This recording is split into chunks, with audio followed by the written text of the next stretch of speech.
Hello everyone. Today I'm going to show you how to create a beach scene using my Spectrum Noir Illustrator Markers.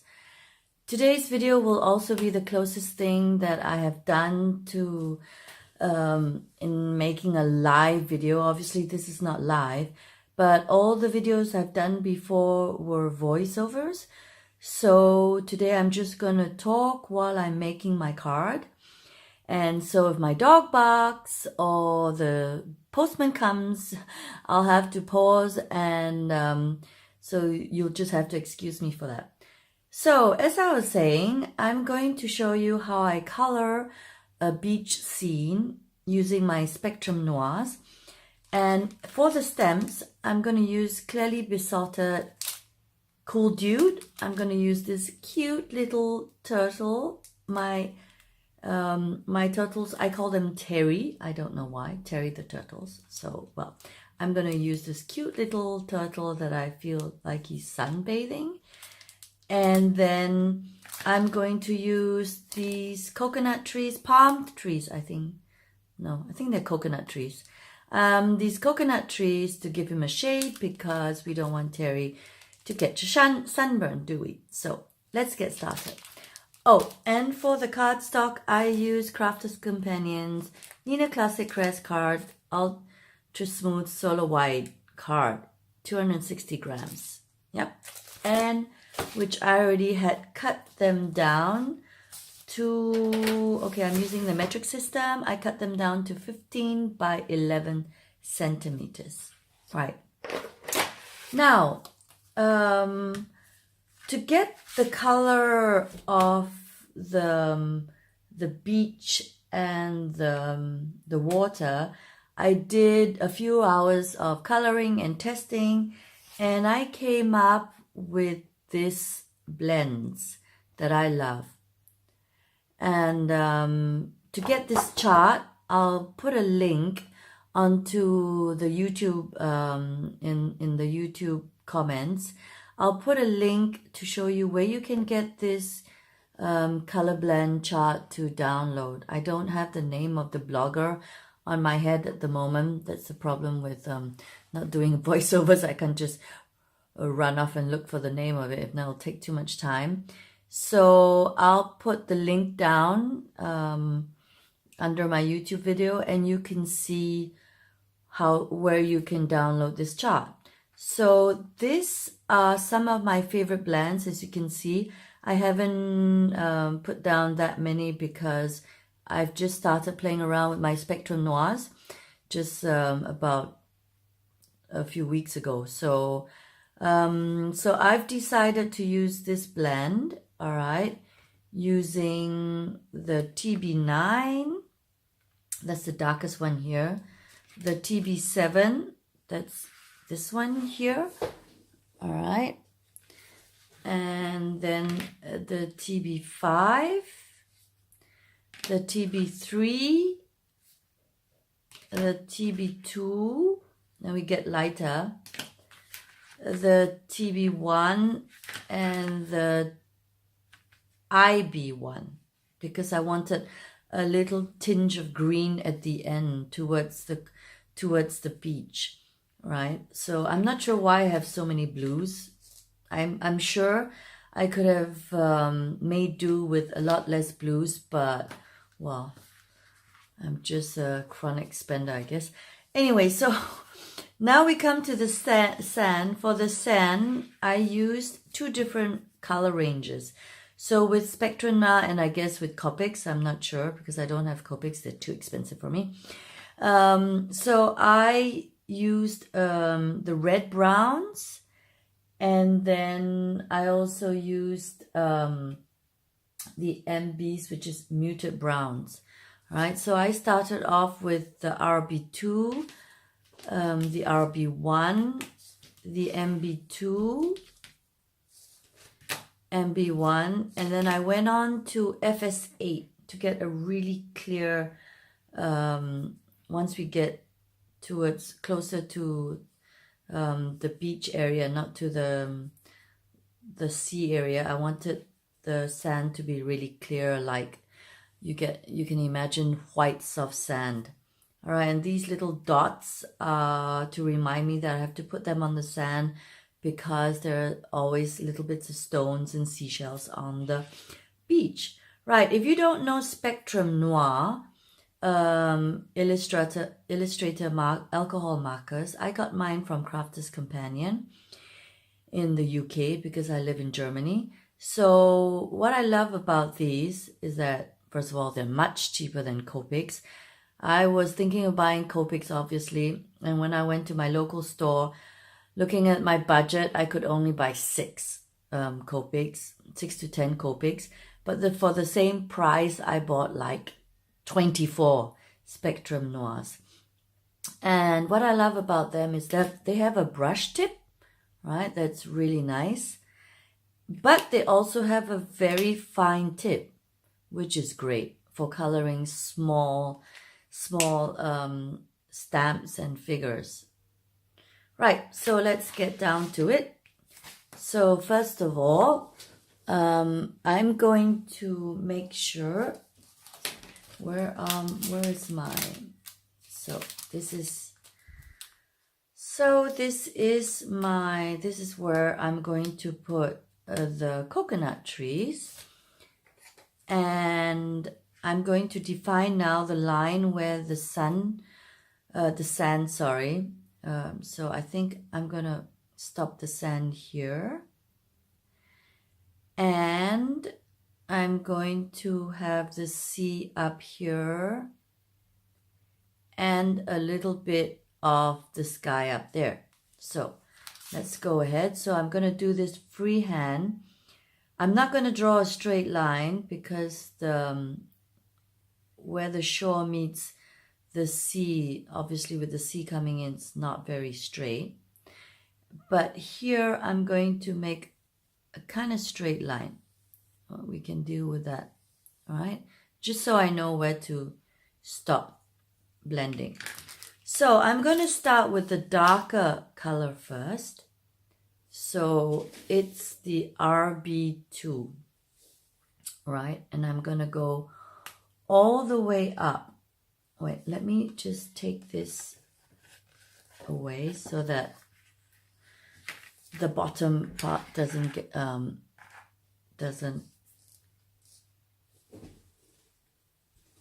right, the bottom part doesn't stain either. So I'm gonna go all the way up here, right, with my RB2.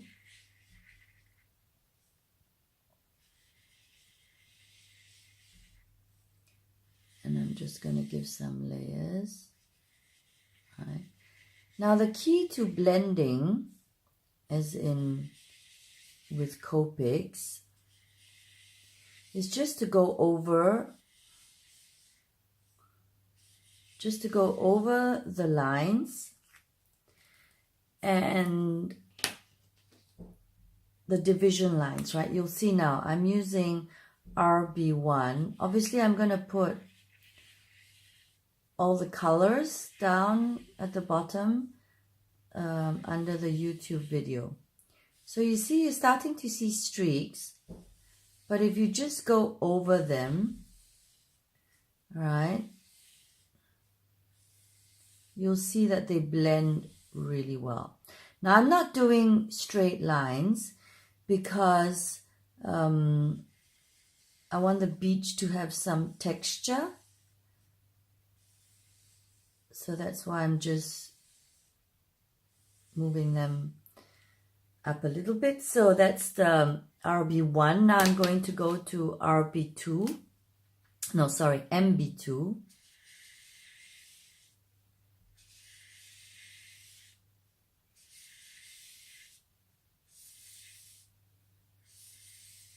Yep.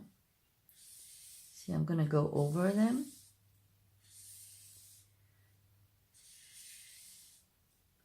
See, the sun is getting clearer. And now it's MB1.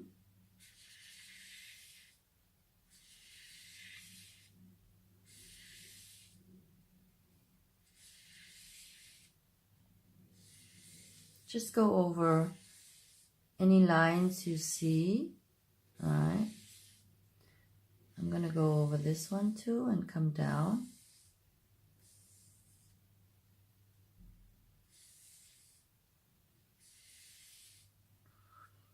Here I have the MB1. All right. See. This is actually the first time I'm creating such a large scene with my alcohol markers, and now with FS8. Now let's see.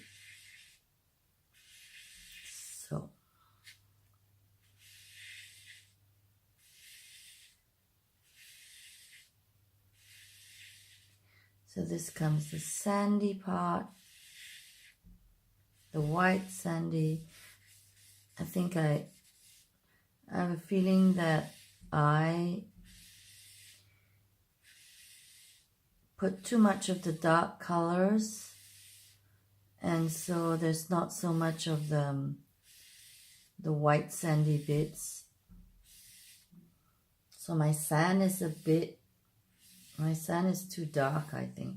I should have gone upwards that way. All right, let's see whether we can... Oh, that's my Jack Russell Lola. You hear in the background? There must be a cat going around in the back, in the garden out there. So now, if I feel that there is too much, there's too much difference of color going on there, what I can also do is put down some of MB1. That's the color just before I put down this color. So I can put it down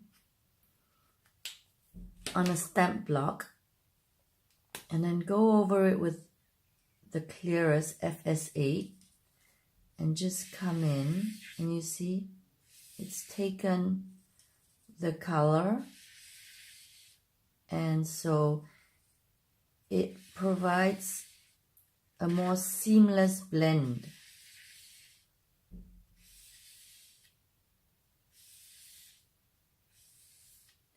That's a trick to use that I learned on watching some YouTube videos on how to blend colors that are not the same color spectrum, right? Like these two are. Okay, now this beach might be in the Sahara somewhere because it's really dark, but well, I'll know next time. Let's try and create some texture, maybe some, so that it's a bit lighter.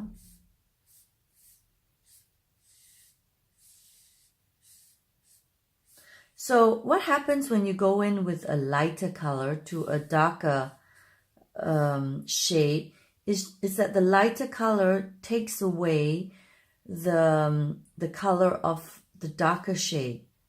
So that's why whenever you blend, you have to blend, you have to go back on top of the darker color and color over it so that it will blend seamlessly. So I hope that looks good.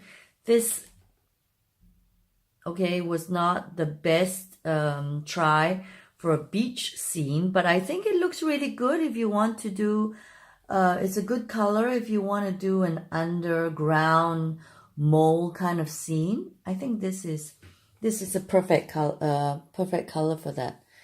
But for my beach scene, it's a bit dark, but let's see.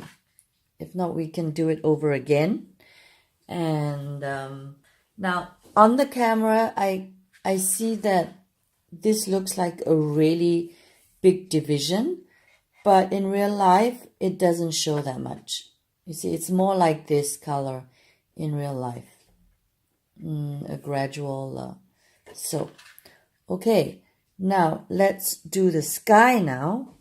Anyway, I think once we put in the stamps, it will be okay. It won't be too dark.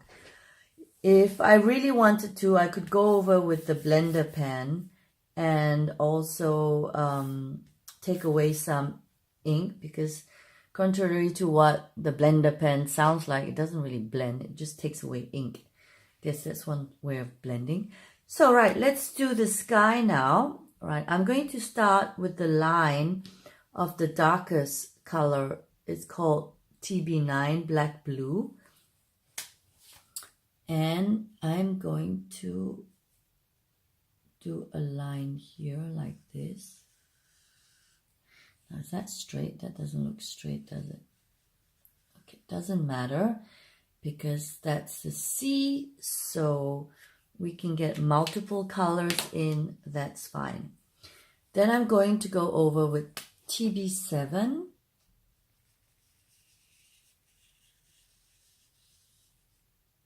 All right, so I just wanted a dark line at the top there to mark them.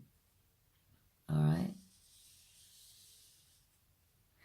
And then TB5.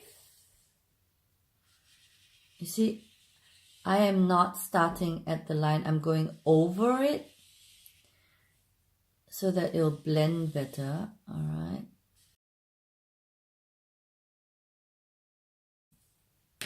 TB3.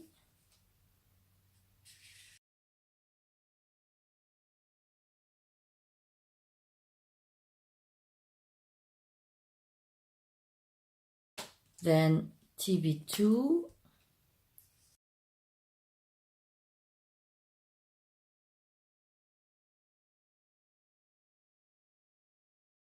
And this is TB1.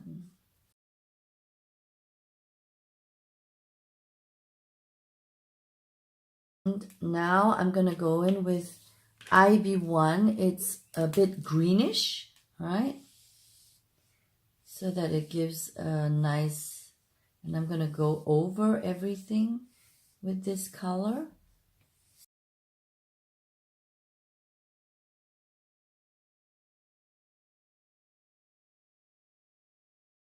So I'm going to go over with TB3 again.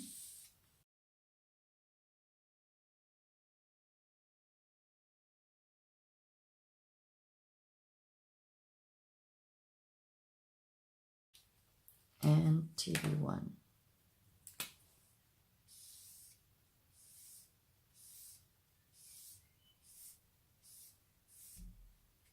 All right.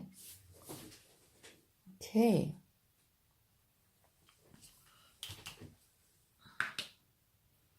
And FS8 again.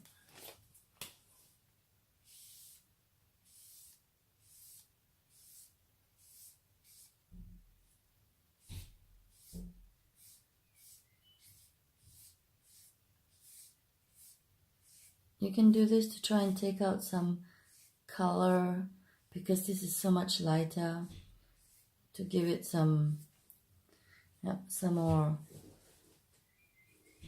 texture to the sea.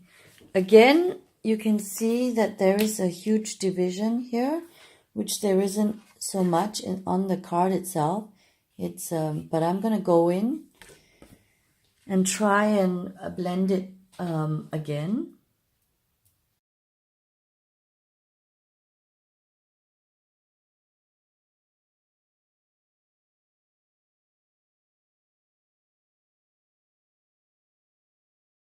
Now, to finish, I forgot to show you earlier on what I was going to use to create the waves. So this is my jelly roll. It's a white pen, right? And I'm just going to go in and just draw lines like this to create waves.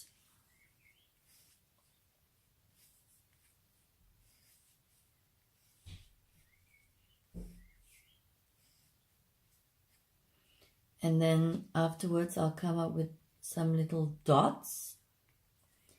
Yeah. to create the foam of the waves, just little dots.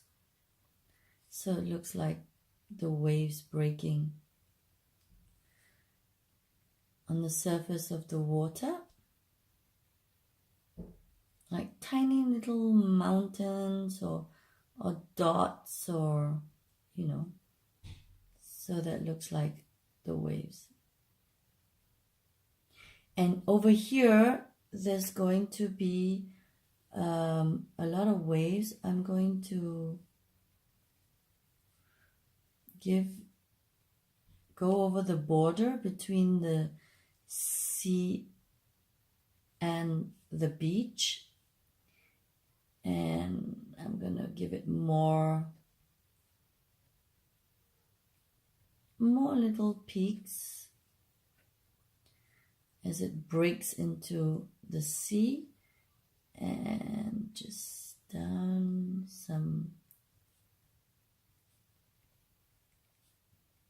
just down here. Okay, and that's my sea and beach scene. So you might have noticed that this is a little bit lighter. It's because I decided to go over with my blender pen again, and I think it creates quite a nice texture for the beach also. Okay, so let's finish this card, the coloring this card, by doing the sky. I'm going to give a very faint color to the sky because I don't want to, I think there are a lot of colors here already. So I'm going to use TB3 and TB1. So I'm just going to go over with TB1 first.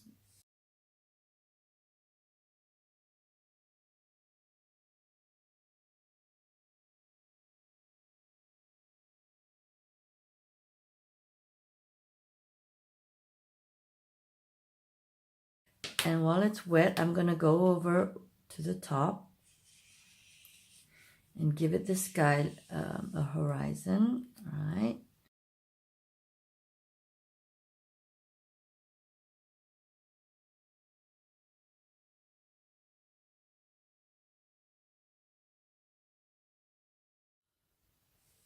So off camera, I stamped my little coconut trees, and Terry, I stamped them twice.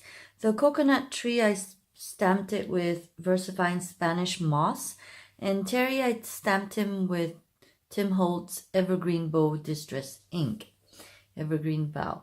So now I stamped them twice because if I make a mistake, then I don't have to stop and stamp it again. And if I don't make a mistake, the other one can be used as a mask later on or for another card.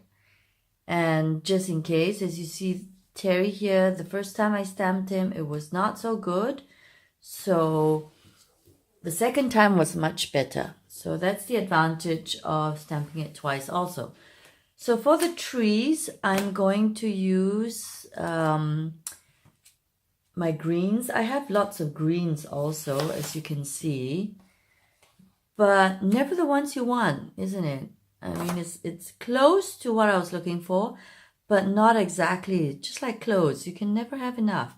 And I'm not sure if I like color charts anymore, because even though I have about 40 markers now, 40 Illustrator markers. When you look at the color chart, if you feel like you don't have a lot at all. But anyway, so I'm gonna use the greens that I have, and it'll come close to coconut trees or, yes, palm trees. Not sure. Maybe they are palm trees. So I'm going to start with the lightest one first. So these are the ones I'm using. All right, from palest to darkest. All right, so I'm going to start with the pale one first. And I'm going to use the little fine tip. And I'm going to go over this marker first, this leaf first. All right, giving it all of it all over.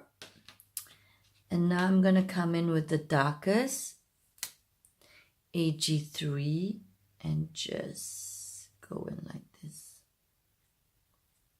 All right, so let's say the sun is coming from this way. The leaf is curving outwards, so the sun would be here, so it would be lighter here, and then it'd be darker here. And at the tip, because when it curls backwards, the sun doesn't hit it that much, so, and that's why it's a bit darker. Now I'm going to just go over it with LG4. It's called Salad. I don't think names really fit some of the colors, but well. And here I'm going to bring this color all the way down, and I'm going to go over with CG1 again, right? Making sure to start in the color right in there so that it blends really well. All right, okay, so I'm quite happy with this. Right. So there it is.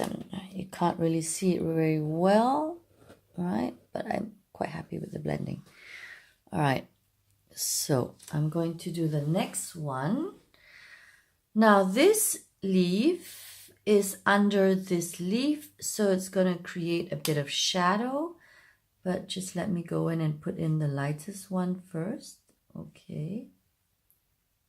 All right. So it's going to give quite a bit of shadow. So this is inside the leaf, so there's not a lot of light that's going to get in, so we're just going to make it really dark. Okay, and I'm going to come in again here and give this a bit of, yeah, because it's not only it's being blocked by this, but I want to give it some movement. So I darken the tip and let's go in. Okay, so quite happy with that too. So I'm going to continue. Let me see if there's another one before I speed it up. Okay, let's do this one now, because this is an open one also, and it's going the other way. All right, so as I said, the sun is coming from this way, so it's gonna hit, since this is, it's well, since it's going backwards, there's still this, it's, the sun is still going to be there. Wait, let me color in the darkest bits first. All right, okay, closer in, because the sun has problems, more problems getting into the branch, into the leaf. Let's go in, give it a better, and a little bit more green here. Yes. Okay, and a little bit here. And let's go over this again to blend it in. All right. So this is bending backwards, and the sun is gonna hit the top part more than the bottom. So I'm just gonna put just a teeny weeny bit of green there, just to give some interest. All right, so but the sun is hitting the top of the leaf. But in general, just as a rule, to make a leaf look like it's bending backwards, you have to color the tip of the leaf darker than the center body of the leaf, and then where the leaf joins the plant, the flower or the plant or the tree, the center of it has to be darker. So that's the general rule, okay? No matter where the sun is coming from, if you color the tips, the end of each, the tips of the leaf darker than the center part, that gives an illusion of movement in the leaf, and so it looks like it's bending backwards. All right. Okay, so I'm going to stop talking now, and I'm going to speed up this video so you don't have to see me color this in slow motion and listen to my voice all the way through. All right, so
So this is the finished card. As you can see, I even doodled a little plane on the top, pulling along the sign, thinking of you, because I think while Terry is lying on the beach, he's thinking of us. Well, I hope you enjoyed this tutorial on how to paint a background scene. This was the first time I'm painting, I'm coloring such a large scene with markers, with my Spectrum Noir. So I hope you enjoyed it. If you did, give me a thumbs up and subscribe to my channel if you haven't done so already. Thanks for watching. Bye.